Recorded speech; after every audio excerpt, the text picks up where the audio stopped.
देश में एक तरफ एलपीजी का संकट है तो दूसरी तरफ लोग ये सोच रहे हैं कि कहीं पेट्रोल और डीजल के दाम ना बढ़ जाएं।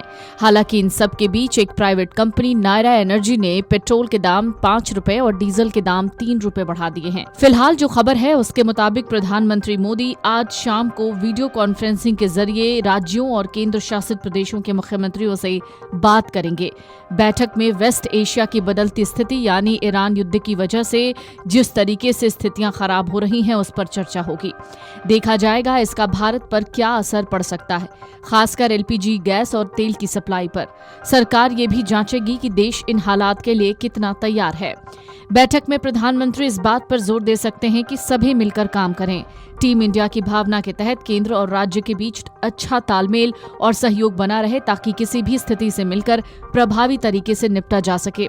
बैठक में इस पर भी बात हो सकती है कि अगर हालात अचानक बिगड़े तो उससे निपटने के लिए पहले से क्या बैकअप प्लान तैयार रहे। साथ ही दुनिया में अनिश्चितता के बीच देश के अंदर शांति और स्थिरता कैसे बनाई जाए। जिन राज्यों में अभी विधानसभा चुनाव चल रहे हैं वो आचार संहिता की वजह से इस बैठक में शामिल नहीं होंगे। उनके लिए अलग से कैबिनेट सचिवालय के जरिए मुख्य सचिवों के साथ बातचीत होगी।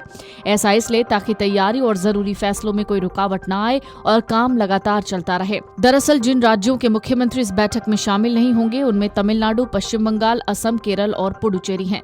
पश्चिम बंगाल, असम, केरल, तमिलनाडु और पुडुचेरी में चुनाव की घोषणा 15 मार्च को हो गई है। चुनाव आयोग ने घोषणा करते हुए कहा था कि चुनाव की मतगणना 4 मई को की जाएगी, यानी इन राज्यों के सीएम बैठक में शामिल नहीं होंगे।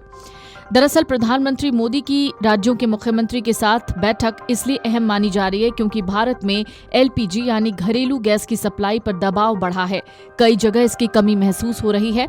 स्ट्रेट ऑफ हॉर्मुज से ही भारत की बड़ी मात्रा में तेल और गैस आता है, लेकिन युद्ध के कारण यहाँ से जहाजों की आवाजाही प्रभावित हुई है। हालांकि ईरान ने भारत को पूरी तरह नहीं रोका है, फिर भी चिंता बढ़ी हुई है।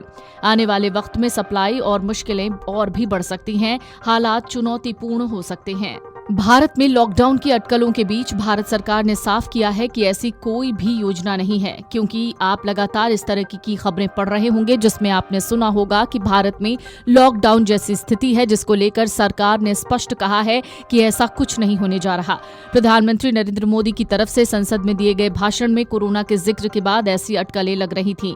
इसके बाद सोशल मीडिया पर बहस भी शुरू हो गई थी, क्या देश में लॉकडाउन लग सकता है। खास बात यह है कि साल 2020 में 24 मार्च को ही प्रधानमंत्री मोदी ने कोरोना वायरस महामारी के चलते लॉकडाउन की घोषणा की थी। इधर पश्चिम बंगाल के मुख्यमंत्री ममता बनर्जी ने ईंधन की बढ़ती कीमतों को लेकर भी केंद्र सरकार पर निशाना साधा है। साथ ही रसोई गैस बुकिंग नियमों में बदलाव की आलोचना की है। पीएम मोदी ने लोकसभा में युद्ध को लेकर भाषण भी दिया था। उन्होंने कहा था इस संकट का प्रभाव लंबे समय तक रहने वाला है और इसका सामना देशवासियों को कोरोना संकट की तरह ही करना होगा। पीएम मोदी शुक्रवार को चुनाव वाले राज्यों को छोड़कर बाकी सभी राज्यों के मुख्यमंत्रियों के साथ यानी आज पश्चिम एशिया संघर्ष के मद्देनजर उनकी तैयारियों और योजनाओं की समीक्षा बैठक करने वाले हैं। ये पहली बार है जब प्रधानमंत्री पश्चिम एशिया संघर्ष को लेकर मुख्यमंत्रियों के साथ बैठक करेंगे।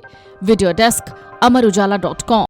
अगर आप ये वीडियो YouTube पर देख रहे हैं तो हमारे चैनल को सब्सक्राइब कर बेल आइकन दबाएं और Facebook पर देख रहे हैं तो हमारे पेज को लाइक करें।